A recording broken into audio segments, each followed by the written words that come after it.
And welcome to Understanding Photography with Kim Ayres, episode 216? 17? 217. Today we have a feedback session. So 4 people have sent in images and we're going to be looking at them and looking at how we could improve the photography or improve the editing that's been taking place. So if we happen to be here live on YouTube, if you're watching live, leave a comment, let me know you're here and we can make a start. So yes, welcome to Understanding Photography with Kim Ayres. So today, this notion then of a feedback session is what we're going to be dealing with. So we've had 4 people. We've had Rebecca, Robert, Janet and Graham have each sent in images, which we're going to be giving us a nice kind of broad idea, of little ideas to give you feedback on. Quite looking forward to going through those. Like I say, we happen to be watching. If you're watching live, leave a comment to let me know you're here. If you happen to be watching the recorded version, then you can always leave a comment. Obviously, you won't join in with the live bit, but YouTube generally informs me that it's there. You can also make sure you subscribe, hit the link, the like button, notify, all the stuff down below, all the usual stuff as well. See, we have a couple of comments in already. So April has joined us and says, greetings from a sunny and mild Long Island, New York. Robert Schaefer says, good morning from cloudy and soon to be stormy Dallas, Texas. It's noisy too, thanks to my dog. Susan says, hi from an occasionally sunny but chilly Kakubri. Hot chocolate warming my hands after a brisk walk. Oh, envy there. Hot chocolate sounds good. And Marilyn says, hello from Colorado. Excuse me. Yeah, so weather's turned distinctly chilly over the last day or two, and it's set to get a bit colder as well. Obviously not quite the kind of cold temperatures that get up in Canada or Central North America and what have you, but still pretty cold for around here. What else have we got? Oh, Nadia joins us from a very cold Fife. Doesn't help that we woke up to our heating not working. Oh, that's no fun. That's no fun at all. I mean, first of all, there's the cold to deal with, but then there's all the problems of how to get the heating working again. Yes, my sympathies there, Nadia. Sandra says, hello everyone from a cold and raining Birmingham. Oh, yeah, cold and wet.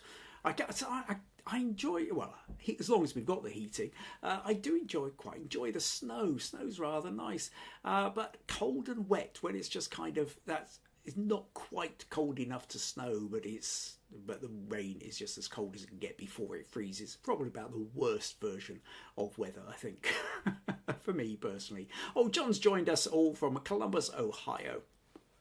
Glad you could make it, John. Right, okay, before we make a start, quick update on the Smug Points situation. So far on the November leaderboard is VG's at the head, leading it with 50 Smug Points, Susan with 40, Graham with 30. And then Meg, April, Stacey and Rebecca all have 20 each. However, that's all going to change today because each of the ones who have sent in images for critique and feedback get a bonus 25 Smug Points. And then next week we have the Faceless Portrait Challenge, which I'll mention again at the end of the podcast. And at that point, there are even more points up for grabs. So anything to play for November. What else? Oh, Becca's just joined us, says hi, just back in from town. And Janet says hi from a cool but not cool. Hi from a cool but not cool Mississauga. So is that like your kind of is that cool as in which one's the cool as in temperature and which one's the cool as in hey, that's a cool place to be. Right, okay, so we have people, we have pictures, we have a podcast with a purpose. So let's make a start. Oh, Subvids says afternoon all. Welcome Subvids. If you want to give me a real name, that would be quite good. Oh, Janet said cool but not cold. It was a typo. All right, okay. Right, so yes, where were we? Subvids. Yes, welcome. I can't remember if you've joined us before. Zach, that sounds familiar. Have you joined us before, Zach? It might have been a while since you were last here. If not, if this is your first time here, then welcome.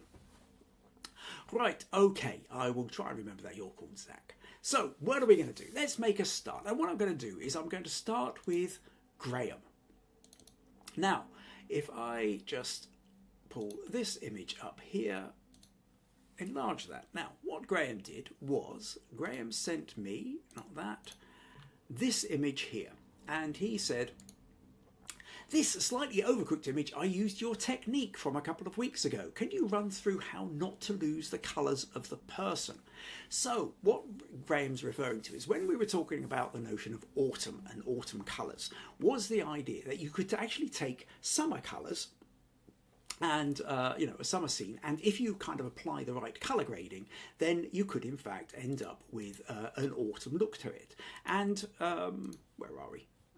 Graham's picture should, yes. So this is Graham's original. So as you can see, nice green leaves. And what he did was he applied this system I was talking about a few weeks ago and made it very kind of autumnal.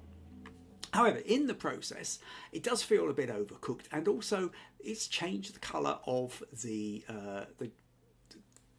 person as well, and he's maybe kind of wanting not so much of that. So I think what we'll do is, if we go to, just as a kind of wee recap, let's go to here. If I open with Photoshop here, and here's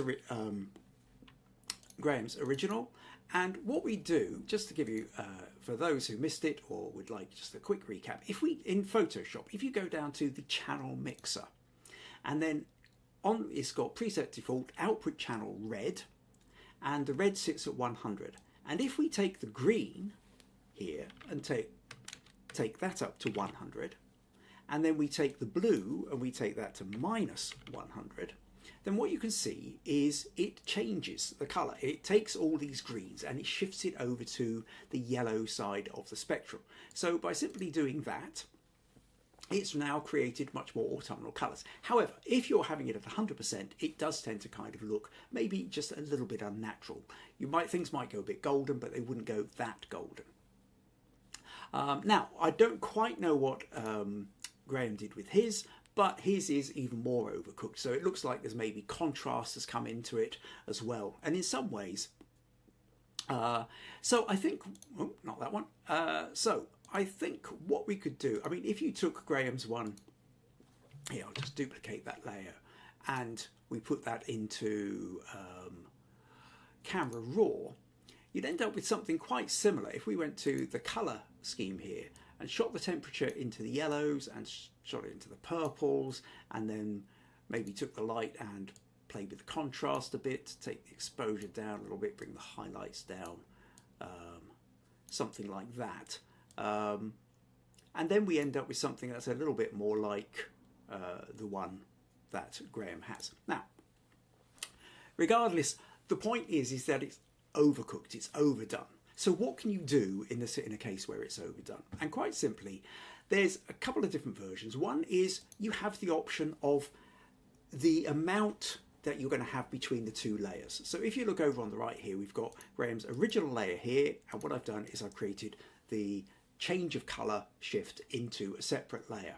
Now, if I want, at a very basic, I go to the opacity here, and I can change how much of that layer. So if I drag this down to the left, it removes it completely. As I drag it back up, it starts to move it in. And as we move it slightly further and further over, it gets yellower and yellower and yellower. So what it might be to ensure that it's not totally overcooked is maybe if you bring it back here and you just nudge it a little bit. As we sort of come to here, it maybe starts to turn a little bit more autumnal without feeling quite so overcooked. But even if you want to have those kind of rich colours, what you can do is you can selectively mask, because what we can see here is that it has changed. This person here has a blue top and a red umbrella. But when we stretch that over, the umbrella's become even more red and the blue top has become greyish, and we've lost that. So what we can do is if we hit this little square with a hole in, which is a mask, layer mask, and now we've kind of, what this allows us to do is wherever it's white, we've got the effect that has happened. And if we paint it black, then we will remove the effect and essentially kind of like make it transparent to the layer that's underneath it. So if I go over to my brushes here, and over on here, I change that to black. So the upper, and now I've got my paintbrush. And what you can see is wherever I paint it, it goes back to the original. So if I want, if I take this down and just selectively paint over the brolly and then over the person. And if I'm careful enough, then I just bring back in the original level of colours. Now, sometimes it's a bit difficult, as we get into the edges, you can see here that, bits can go around the edge. Now, depending on how much you want to select it, if I undo all that and go back to the original, there is also the option here, again in Photoshop, depending on what you've got. If I go to select subject, might just see whether, yes, that's actually done a really good job of actually selecting the person. So now that's selected, I can be a bit more loose in my painting and do this, and it's only going to select, it's masking, allowing me to mask within the lines that it's selected. Now, it's not absolutely perfect, so if I deselect that, we can see that there's a couple of places. So what I might want to do is flip that over to white and then just paint in just slight little edges back and forth and what have you. So you can go in and you can tidy it up. And now we have the original person in there. If this is still feeling too bright, like I say, we can nudge it down a little bit. Or what we can also do is we could maybe reduce the opacity of the brush, because the brush is currently sitting at 100%. If I drop that down to something like 40% or something like that, then what I do is I reduce, sorry, put it in there, turn it back to black. Then I can produce the black and I can bring in a little bit of the green. So what I might want to do is, okay, let's take that down a little bit more, take it down to sort of 15, 20, say 23% there, and just put little slight patches in where I think it should be. And then that way you get a sort of slightly, in that autumnal way that you can, so you can kind of be more subtle about it. So ultimately then, that's your option. So Graham, when you're dealing with the idea of you've made a change, but the change is overcooked, is too strong, place it, make sure your change is on a separate layer to the original. And then you can blend the amount of that layer that you want to have with the one that's underneath. You can change the opacity of it, and you can also create a layer mask and then kind of paint through either a complete 100% to get exactly what you wanted from the layer below, or subtly, by 20% or 30% or whatever you want to do, and kind of have the degree that you want that's going through between one layer and the next. So with all that then, Graham, I hope that makes sense. I hope that gives you some ideas of what you could be doing with the picture. All right, a few more comments here. What have we got? Okay, so, Zach says, yes, he has been here before. Great show. Thank you. Compliments always welcome. Meg says, hello, everyone. And a couple of people are saying hi to Meg. April says, very pretty edit. And Becca says, looks good. Excellent. Right, well doing. Okay. So let's move on then to Janet. So Janet sent in, where should we find her? Let me just go back here. Sent in this image. So Janet says, this image was shot at Nymph Falls Nature Park on Vancouver Island, British Columbia in Canada. It was originally a possibility for the abstract challenge. I was at 1/5 of a second, shooting straight up and trying to turn in a circle. Looking up, turning around. Okay. Making myself dizzy in the process, I bet. I do like the image, but the bright spots from the clouds are still bothering me.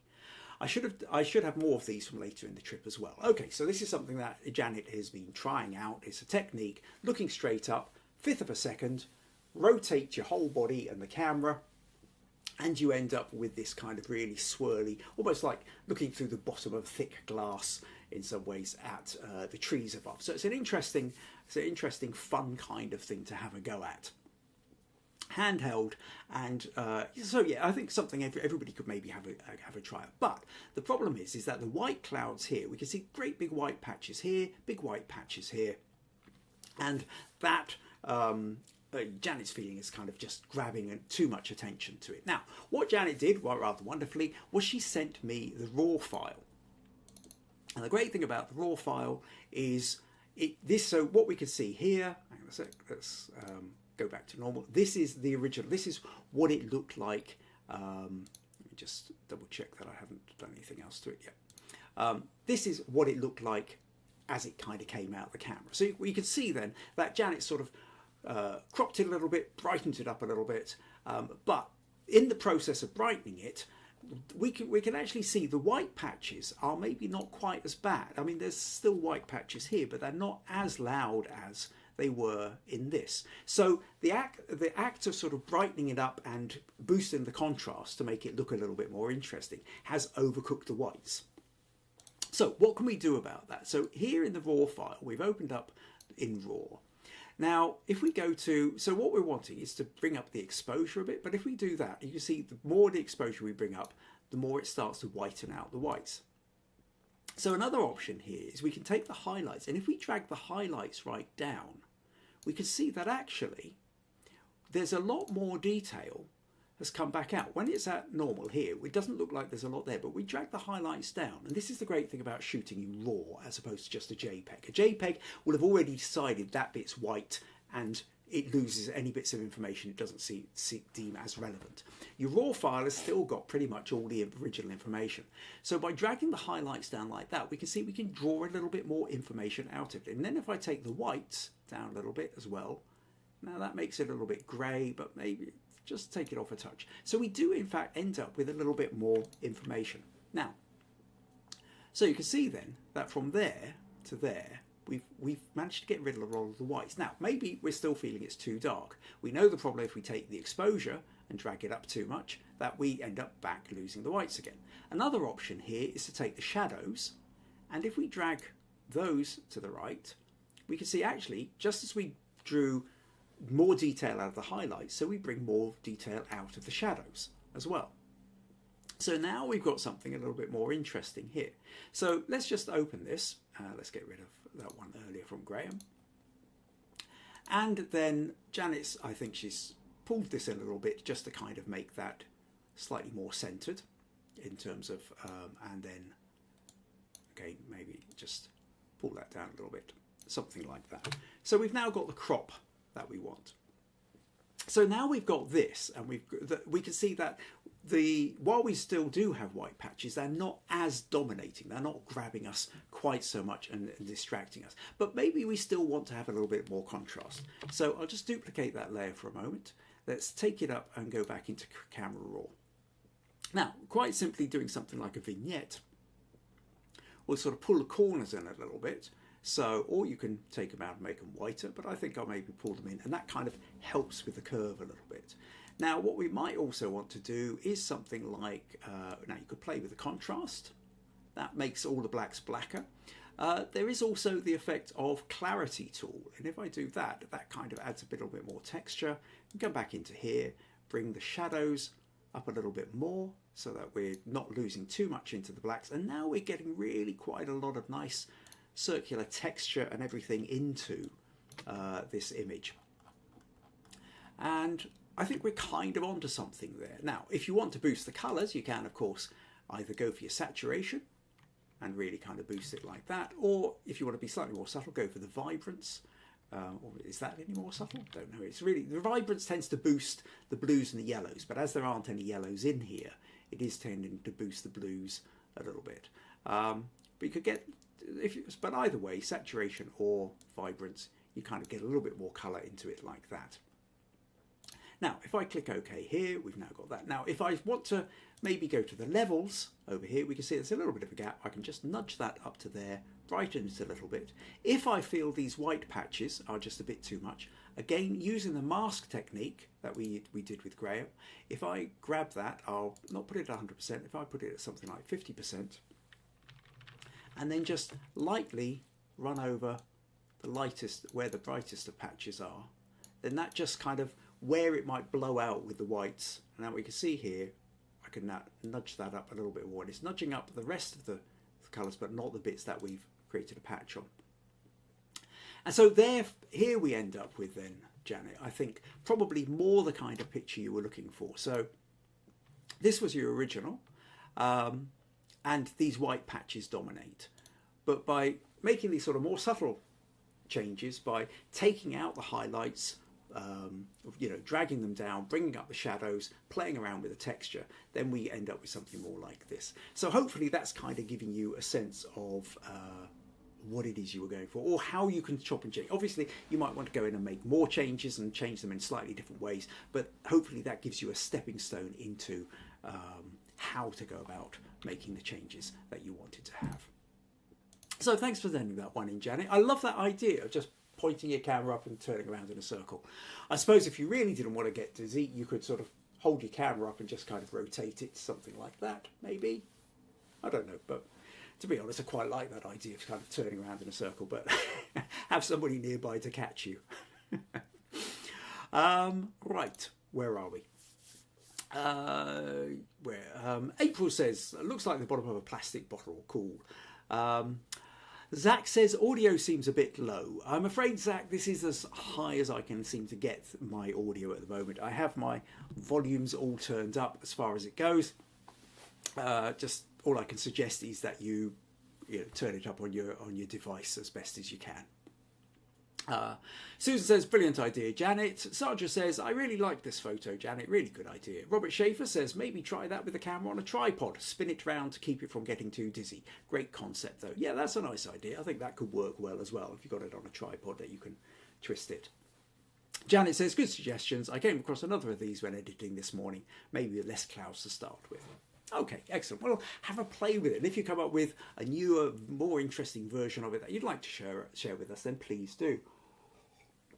For anybody who hasn't already joined our Facebook group, we have a Facebook group. Just if you happen to be on Facebook, called Understanding Photography with Kim Ayres. Just type that into Facebook, you'll find the group. And it's as well as it's a place you can stick your images as well. If you've got something, if you want actually a bit of little feedback in between podcasts, just kind of from anybody, then put it in and say, I've done this. Anybody want to comment? Excuse me. Or if you've got something that you're quite proud of and you quite like to show off, and just share with the group. That's another thing you can use the Facebook group for. And of course, you can place your images in there if you're wanting to submit them either for feedback or for one of the challenges. And of course, ask questions as well. If there's a particular topic or idea or aspect or something that you're wanting a little bit more information about, then you can put your questions in the Facebook group too. Right, okay. So just a little reminder that if you happen to be finding these podcasts useful, interesting or entertaining and would like to support them in some way, then buymeacoffee.com/Kim Ayres is one of the ways you can do it. And of course, don't forget to invite your friends along as well. And if you happen to know anybody who might be interested in sponsoring these, I'm always open to those suggestions as well. Right, okay, let's make a little move on. So, next up then, we're going to go to Robert Schaefer. So, where are we? If I click there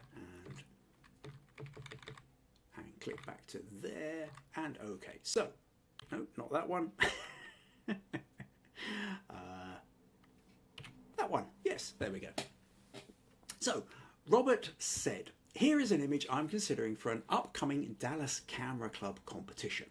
The topic is street photography. I took it earlier this year while on a Dallas Camera Club field trip for street photography. We're in a park in downtown Dallas and I saw this kid running and trying to fly the kite. The joy in his face, as well as the other child who may be his twin, really caught my attention. So we can see the basic photo here. Well, this is one of the edits. We've got the kite, got somebody sort of running along behind the children, and if we zoom in here, as you can see, utter delight on the child's face and the child behind them, running along, flying the kite, a lot of fun. And then lots of other people in the shot as well, kind of doing various bits and pieces. So it's a busy scene. He goes on to say, I'm attaching the raw file as well as 2 JPEGs after processing. And I am torn between the image that shows just the kids and the wider shot that shows other people, including 2 more kids who are watching. So this is the wider shot, and what we can see is, so we have, as well as the kids with the kite, we've got this guy behind, we've got a couple of people on a phone over here, we've got old man looking like a sort of speed walker or jogger or something. There's 2 more kids looking at and other adults kicking about. So busy park scene.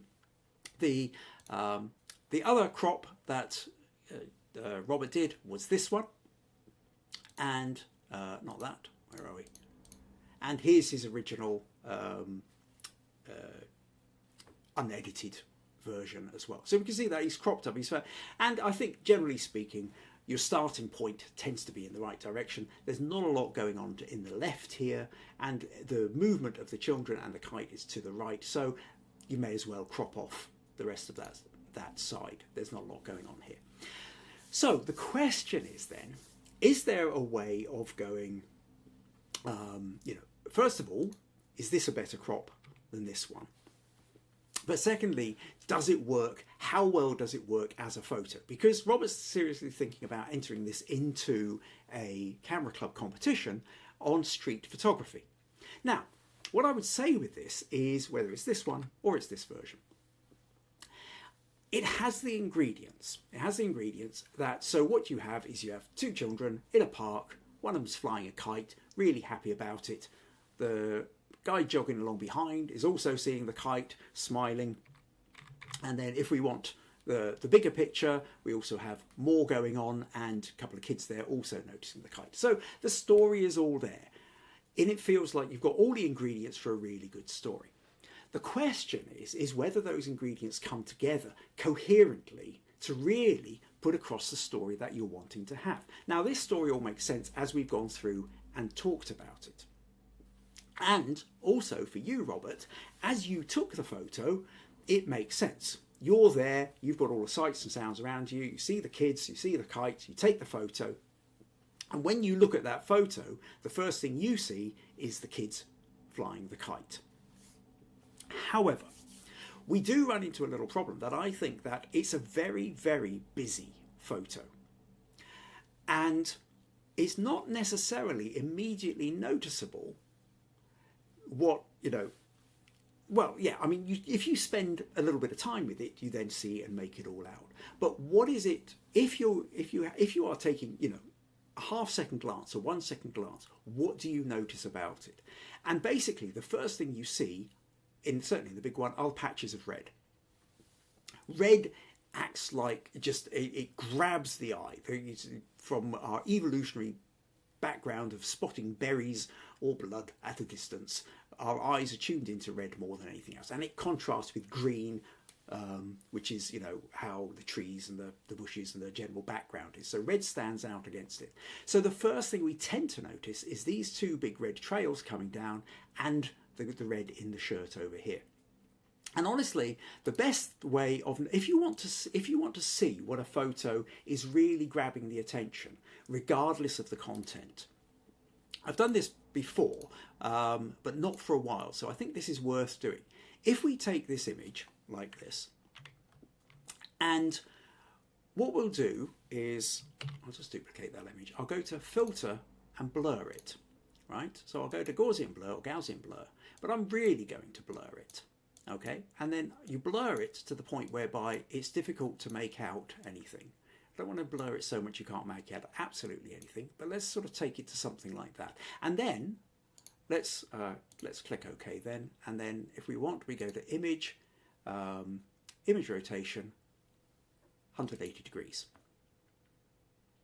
Now, at this point, you then go, what stands out? What's grabbing the attention?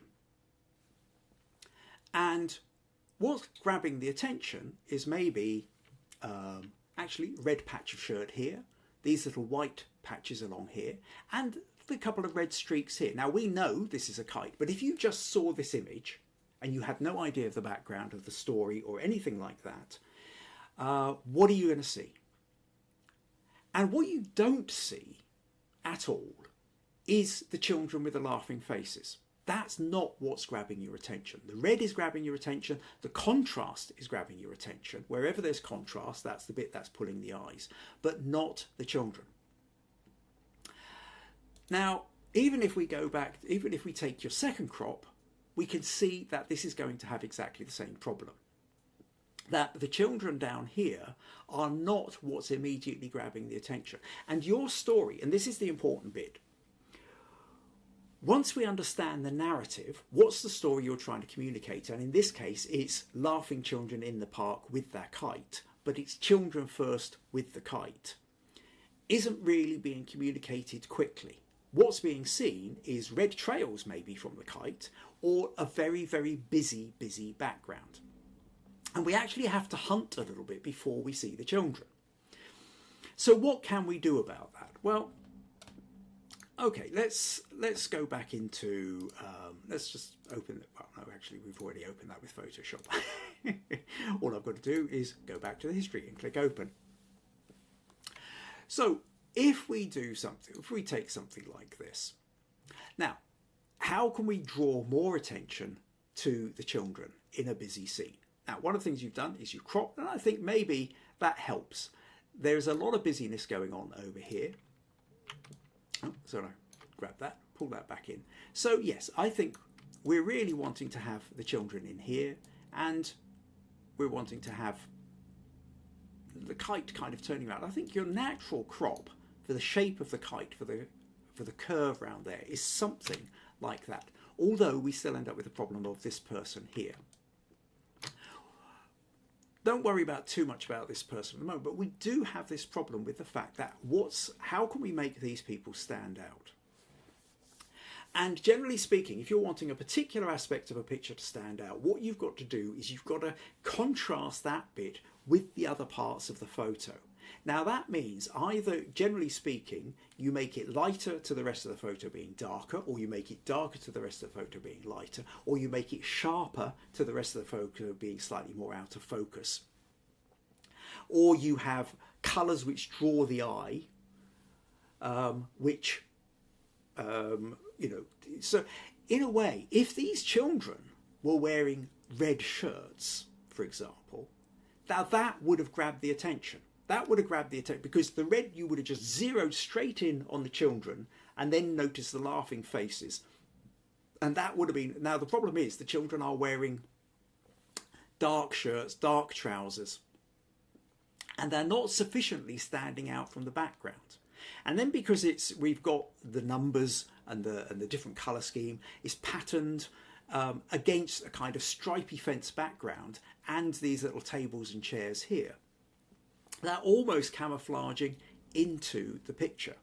And then when we've got the bright red of the tails coming down here and the Spider-Man kite at the top there, it's like everything is trying to grab our attention away from the children. And that is, in the end, kind of problematic. Now, there are some things we can do a little bit. So what we might want to do, for example, is if I take the curves and I darken down the whole bit, and then again using the masking system, we'll have that, let's take it to something like around about 30%, and just so put that on black, and then just lighten up this a little bit. So what we're doing is just trying to lighten. So you can see here that by darkening down, now we've got to be really careful on this, that we don't end it up looking too much like you've got a bright white spot. I mean, if I darken that down too much, we then end up, we can see that, and that just looks wrong. It looks too false. So somewhere in amongst here, there's a kind of a balancing point whereby we're trying to draw attention to this, but it's still tricky. It's still not fully working, and this is a difficult one. I mean, you could try, under other circumstances, if they stood out enough from the background, you could try blurring the background. But the fact that it's a very busy background, that this jogger here is on the same kind of level, we've got the tree, I think trying to selectively blur it is going to look too false as well. I mean, in the end, with something like this, you almost have to go to really get the picture that I think is what you saw in your mind's eye. We essentially have to remove everybody else. So if I just duplicate that layer, so if I go here to this selection tool, and what we do is this person's in the way, and we'll take out that little bit of tree there. So I'll select that person there. The jogger, hold on a sec. Yes, okay, it's removing the area. So yeah, that person's gone. I think we would want to remove the jogger because they too are kind of getting in the way a bit. And okay, we'll let that remove the jogger. And then what we will do is we'll remove this person in the background here as well. So I'll do that. And there we go. And maybe I'll just get rid of that little bit of spot of red there. And a little spot of yellow there. Now what we have is we have much more of the picture, I think, is what you're seeing in your mind's eye. Now, without the distractions of the other people before, we're getting slightly better at seeing the children. We are still being grabbed, though, by the red tails of the kite. So I think the problem is here, ultimately, Robert, is I love the idea. I think the concept is great. I think the ingredients are there. You have smiling, laughing children, you have kite, and if we go for the bigger version, we also have other people going on, busy place. The whole idea is there, but I think as a picture itself, the ingredients don't come together in the way that they do in your own mind. And I think it's the trickiest thing, because when we take the photo, we know what we're focusing on.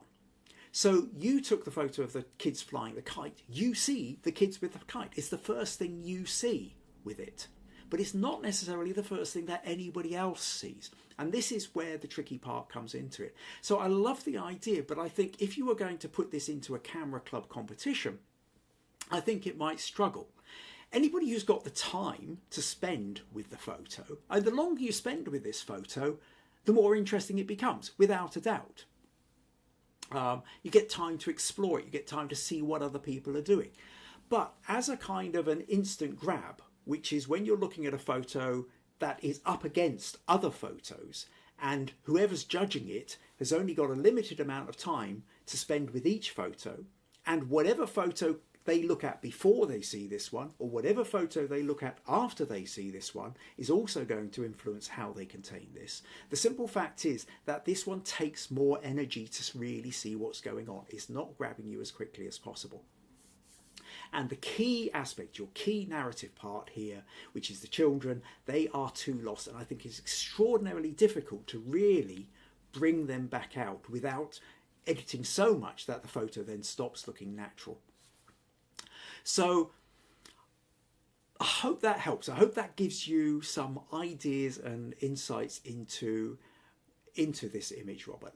I wish I could come up with a decent suggestion of how to really make it pop in the way that I think it ought to, in the way that I know you were trying to get, but I think it kind of falls down. So a street photography, I think, is like probably the most difficult, or one of the most difficult kinds of photography. The hit rate is so low, because other solutions for something like this, if you were setting this up, you might decide that you're going to lie on the ground and get them to run towards you. You might decide to turn to a different angle so they've got a different background. You might decide to have them further out forward to you so you could use a shallower depth of field and blur out the background. But all that would require time and then interaction. If these were your kids, grandkids, nephews, kids of friends, and you could arrange a shot like this, run along with your kite, that would be a different kind of shot, and then you would be able to put. But the fact that you can't do that with street photography, you have one moment, because by the time you've actually made any adjustments to your camera, that moment has gone. And so that's why I tend to think street photography, certainly for me, is like the most frustrating of all forms of photography. So I greatly admire you seeing the scene and taking the camera and taking the photo, but I think as a cohesive piece, I don't know that this would score particularly well in a camera competition, because of the fact that it's just too busy and it's too difficult to actually isolate the key element of this photo. So I hope that helps, Robert. I hope that gives you some insights into that image and, well, the whats and the whys and the wherefores. But thank you for sending that in, because I think it's a really interesting point. I think it's something that we all deal with all the time, is trying to work out what's the key element of the photo and how can we make that bit stand out compared to what else is going on all around it. Right, other comments here. Where are we?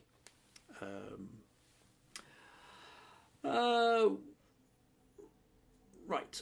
Meg says very interesting. Becca says this one looks like it has the possibility of a great image. John says my first impression is I prefer the cropped version. Meg says I like the curves and diagonals of the kite. Yeah, I mean, yeah, the lines coming down from the tails are great. Robert says great tips. Of course, I could always just pick a different image. Well, absolutely, depending which image you have, that think about. But yes, it's taking the image, understanding what we've been talking about. Becca says, what about in black and white? You'll lose the colour pop of the red, but get the focus on the children. The problem is with that one, Becca, is I think the black and white won't actually make anything necessarily any easier, because essentially then it becomes about texture. Because the background, if you think about the trees, you think about the gate, you think about the chairs in front of the fence posts and stuff like that, there's so much contrast already between all the lines that actually making it black and white, I think, would make it possibly even more confusing. I mean, another way you could do it is the colour selection, whereby essentially you allow the kids to be in colour and everything else to be in black and white. I struggle with that one. That notion of selective colour is kind of done to death, and yeah, it's a tricky one with that. I wouldn't necessarily recommend it. And April says, April says good idea. Becca and Robert says thanks, Kim. Okay, great. Right, on to the final image then, which is from Becca. And she says, let me just find Becca's image.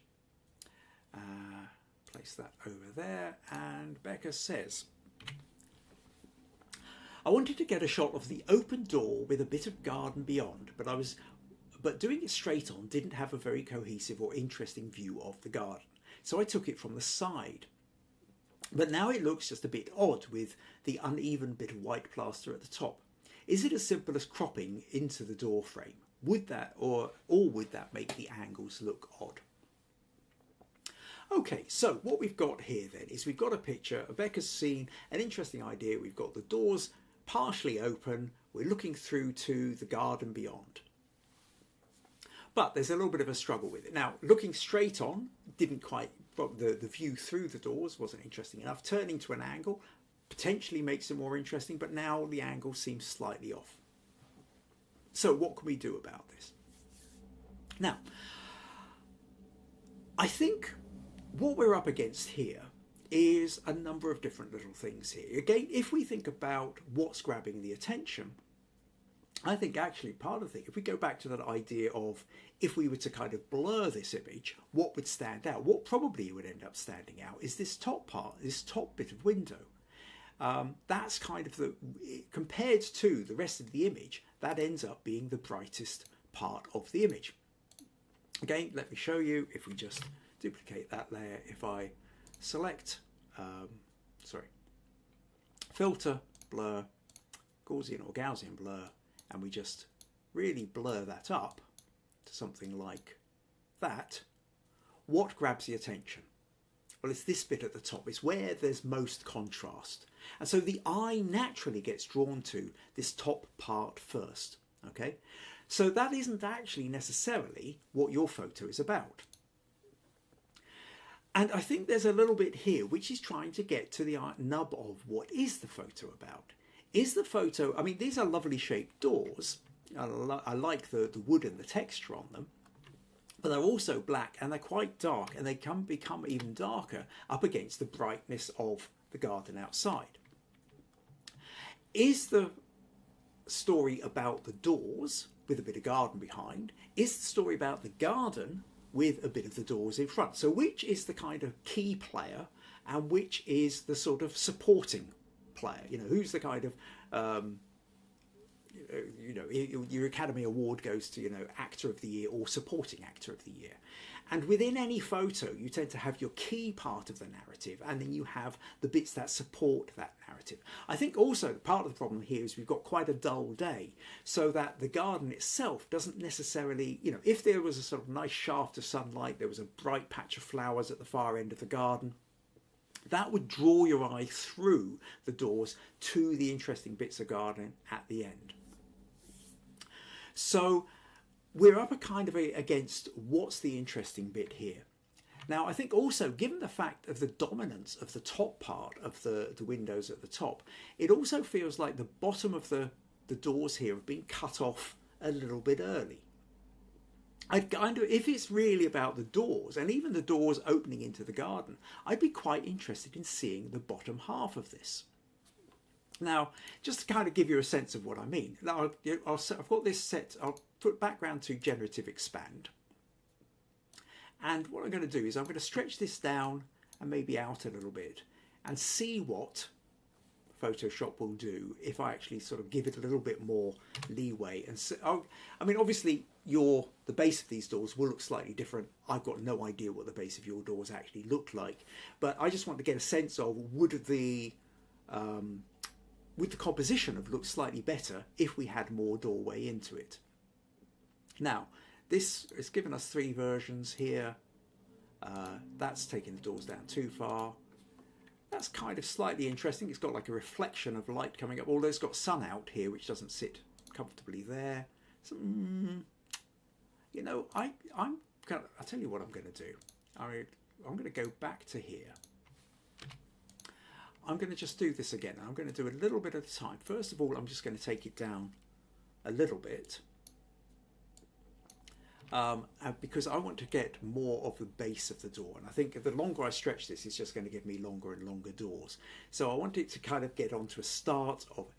When you're playing with generative expand, sometimes you have to play around a little bit more. Is this giving me any kind of base here? Okay, now let's take it down a little bit further, a little bit wider, and try that. And I'm hoping that at some point it will actually give me the bottom of the doors, because I want to see what this would look. I kind of get the feeling this would look better if we actually had the bottom of the doors in it. It's still not giving me that's better. Okay, so one of those, that's maybe too bright. I'm going to go for this one. Now, I don't know what your original doors look like, but I think as soon as we have base of the doors, I think that's starting to look a bit better. Now, the other problem that we have here, we do then notice as we go up that it is slightly narrower at the top than it is, and this is partly because of where you're standing as you've kind of taken the photo. And I think this is a phone photo. Phone cameras always tend to be slightly wide angle, and so we're ending up with a sort of slight narrowing up, a perspective kind of shot. So what we could also do, I will copy all that onto a top layer here. Then what I can do, if I go to Control T, I'm just going to grab that and pull this out a little bit and just kind of straighten up. So essentially I'm widening the top part, so I end up with straight lines, and then that kind of gives it a slightly better. Doesn't feel like it's tilting up a bit. It looks like we're looking more straight onto it. So I think we're immediately into a sort of slightly better kind of composition. Also, because of the dominance of this top part, I think more door underneath is helping to counteract that a little bit. But the next bit really is about, are we wanting to have this more about the doors or more about the garden? So if I duplicate that layer and let's okay, let's just crop the, where am I? Right. So if we take that into Camera Raw here.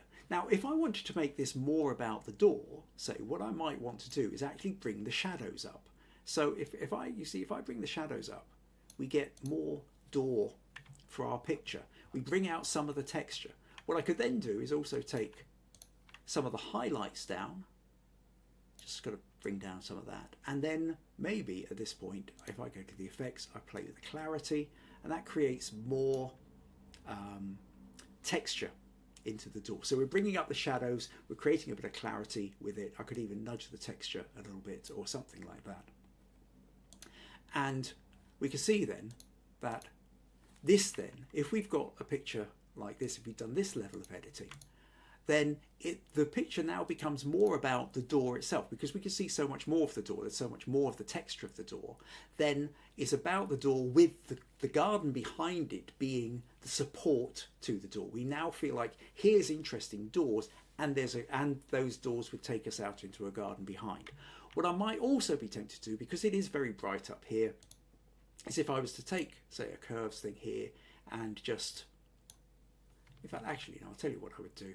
I would sort of vignette this, I think, a bit. If I, let's go to Camera Raw again, and if I add a vignette like that, then what I'm doing is darkening down the top and the bottom. So it's darkening down the top part a little bit more, maybe I do still need the curves. If I take those curves and then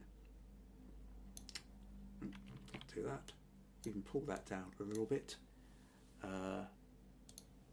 invert the mask, and then just paint in across the top. Take that up a little bit and just darken down that top part, so that, and maybe the wall here, something like that. And then that's sort of stopping this getting too bright. Then if I go to the levels, I could pull those up a little bit. Again, take the levels out of that. And now the concentration is very much into the middle part of this. If, on the other hand, what we were really wanting to do was to go through to the garden, then perhaps, okay, let's go back to, where were we? We'll do our free transform, crop to there. Okay, so now if we're wanting to make more of the garden, what we might do is actually crop in a little bit closer, and maybe you wouldn't want as much of the top part, because if it's about the garden, this part up here is really pulling it away. So if we pull that down, something like that, then I think we can maybe pull this up. We still have a bit of this door open here, and we could pull in these close. In fact, actually, we could maybe even pull in to the edges, something like that. And then we're wanting to make more of the garden. So now if we take that into Camera Raw, we're not going to sort of bring the shadows up so much. But what we might do, if we play with the contrast, actually something like that, even play with the colour, increase the vibrance a little bit, bring more colour into the garden, something like that, a little bit of clarity. There we go. Now what happens is essentially the doors move more into a kind of silhouette kind of idea, and our attention gets drawn by the colour and the brightness the other side of the door. And so now that feels like the story is more about the garden beyond it. Okay, so what we're really talking about here then, Rebecca, is the idea that understanding the story, very similar to Robert, we're talking about, you know, what's the key element of the story, what is it we're trying to pursue here. Once we understand the narrative, what do we need to do to support that? So the best part of that happens at the point you are taking the photo. So if you can sort of at the point you're taking the photo go, okay, what's the really interesting part here? Is it about, I like the idea that I can see the garden through the doors, and it's the garden that's interesting me, and just the idea of the bit of door in that's supporting it? Or is it a case of the fact that what I really like is the fact that you've got these lovely old doors, and if they're slightly open you get a feel that there's something beyond these doors? But you see what I mean about the difference, though, about where your emphasis lies, and where that emphasis lies then informs all the next set of decisions you make about how far back you stand, about how far forward you move in, about where you decide to concentrate your light, your dark, your texture, anything which is going to draw attention to the point that you consider to be the most important part of the photo. So I hope that all makes sense to you, Becca, and gives you a sort of sense of, you know, again, why and what. Because ultimately, this is the most important part of photography. The most important part is that at the point you brought your camera or your phone up to your eye, you had the idea that there was something important you wanted to capture. There was something you wanted to communicate with somebody else, or even yourself at a later date. And once you understand what it is you're wanting to communicate, once you understand the key aspect of that, that then informs everything you do next. Each of the steps you take, from your exposure to your focus to how you crop it to how you frame it, and then especially how you edit it afterwards. So the clearer you can be with identifying your narrative at the point you take the photo, the easier every other step becomes. So hope that helps. Okay, a couple of more comments here. April says, I love everyone's personal ideas. Becca says, yes, phone photo. Vigi says, good evening. I was out for dinner, just got back. We'll watch the recording. Oh, glad you could make it along, Vigi.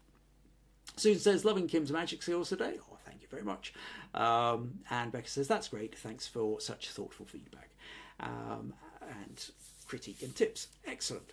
Great. So let's to that. Thank you then to Becca, to Janet, Robert and Graham, all for sending in their images, and I hope everybody has found something interesting to get out of this. It's back to that notion that there's not many places online you can get decent real feedback on your photos, and when you send in the photos, you're not just helping yourself, but you're helping everybody else who's watching go, oh, now I see how that applies to my image as well. So do remember to send your images in for feedback and critique. Now, next week we have the Faceless Portrait Challenge. So if you missed it, go back and watch last week's episode 216, where I give you lots of fun ideas on how you can approach that topic. Next week is for the challenge, so try and get your images to me by Friday. This coming Friday, the 22nd of November. Saturday at the absolute latest. Certainly anything that turns up on Sunday isn't going to be included, but give it a go. Have fun with this idea of the faceless portrait. Lots of ideas, as I mentioned last week. Go back, take a look through, even if you do a quick skim. It's broken up into menu ideas, and just sort of remind yourself, and then we can go through. And the real fun of these kind of challenges is when we get to see how everybody else has interpreted exactly the same challenge topic, but come at it from a completely different way, and this in turn becomes inspiring for how we might go away and play with these ideas ourselves. So I do hope you'll send in the images for that. And of course, don't forget Smug Points to be won as well. You get 10 Smug Points if you send in an image. Plus I will be picking my top 3 for an extra 30, 20 and 10 bonus Smug Points as well. And possibly the odd extra 5 for commendeds as well. So plenty to play with. Zach says, yep. So, cool, right. Once again, if you find these podcasts useful, interesting, entertaining, and you would like to support them, then buymeacoffee.com/Kim Ayres is one of the ways you can do it. So that brings us to an end. I'll look forward to seeing you all next week. In the meantime, enjoy. Take care. Bye-bye.